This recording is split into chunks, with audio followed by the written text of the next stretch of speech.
Simchas Torah. The famous Sefer Yesod V'Shorish Ha'avodah writes that a person who fully rejoices with the Torah on Simchas Torah is given the promise that the Torah will remain in his family, by him and his whole family, and by all the future Doros as well. Rav Chaim Vital, this is from Rav Elimelech Biderman's Sefer, describes how his Rebbe, the Ari HaKodesh, would dance with all of his might in honor of the Torah. He would go from one base medrash to another to dance with every Sefer Torah, with every Sefer Torah in each one.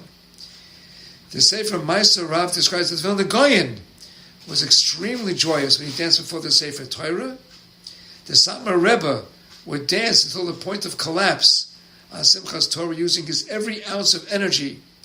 When he was asked how he had the strength to dance with such enthusiasm after the exhausting avodah of the previous few weeks, culminating with the intense tefillas of Hoshana Rabbah, he smiled and made a vitz, Shmini Regel Bifnei Atzmai, which of course you all know means that Shmini Atzeres is a yontif by itself, but he said it was Shmini Atzeres. One gets a fresh set of legs. Regel, meaning of course leg. What is the secret? What is the connection between having a fantastic Freilich HaKafos? What does it have to do with the bracha of having Doros, of having children, of pure Doros that will follow in the ways of the Torah? The Yismach Yisrael explains. The pasuk in Shmuel, very sad pasuk, discusses that Michal Bashol disdained David HaMelech dancing with all of his might in front of the Aron Kodesh. And what was her punishment? She never had a child until the day of her death. Unfortunately, they discussed she had children before, but from that day on, no more children. Now we know that the rule is midah keneged midah, and we also know that a positive midah is more powerful than a negative midah. If her disparagement of his dancing before the Torah for Kavod HaTorah generated such a punishment, then appreciating Kavod HaTorah and exerting oneself to dance for the Torah has the opposite effect. The bracha of kinderlach. Good to know. One of our friends, Rav Elimelech Biderman, says, in his Chabura, I was already married for several years, but his tefillos and his wife's had not yet been answered. His name was Rav Shia Berlin, and he lives in Beit Shemesh.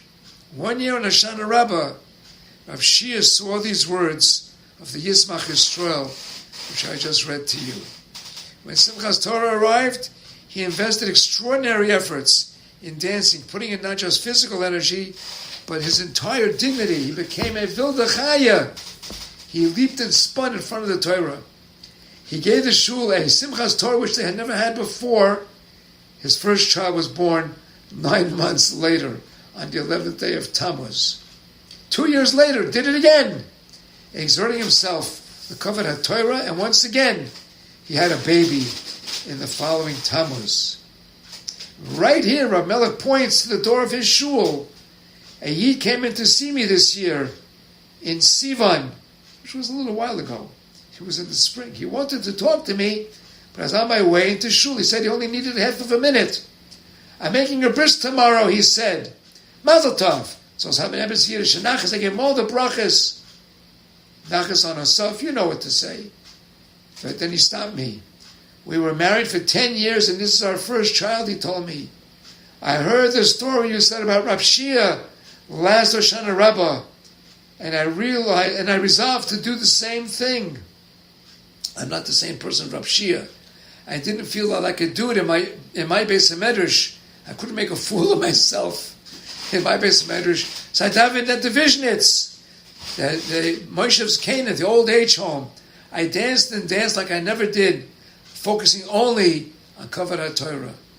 And he said, tomorrow we're making a bris. What a nice story. I wanted to share that with you. And may you have a very simchadik and Kavod HaTorah-dik Simchas Torah. Get Yontif.